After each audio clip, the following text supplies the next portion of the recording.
Hello guys, and welcome back to the channel, where today guys, I'll be showing you how to add green screen in Filmora. So guys, the first thing that you actually need to do is go to Google and download from the Wondershare Filmora website, the actual application. Now when you did that, you just need to go and log into your profile, but that is not so important.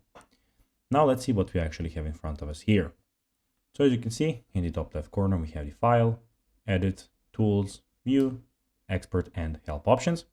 And also we have the Media, Audio, Titles, Transition, Effects, Elements, and the Split Screen option. But now guys, let's see how you can actually go and add green screen in Filmora. It is pretty simple guys. What you need to do is basically you need to go and add a video that can get green screen. So basically we're going to put a sample video here now. And now I'm going to put another video just a second. I need to find it. So basically we're going to put a green screen video also. So as you can see, we have the green screen video and we have the normal video.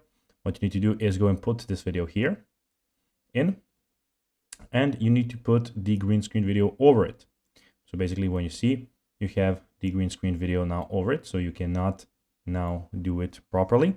But how you can actually add a green screen, you need to double click on it here, then click on chroma key, and then guys, just click OK. And as you can see, now it is green screen. So we have the whole video, but it is green screen. You can go, of course, and just to show you, I can reset it. As you can see, it's again gone. Click on it, it's here. So guys, that is everything for this video. I hope that you found this video informative and entertaining, guys. If you did, don't forget to like this video, share it, subscribe to the channel, and put the notifications on. And guys, as always, I'll be seeing you in the next video. Bye guys.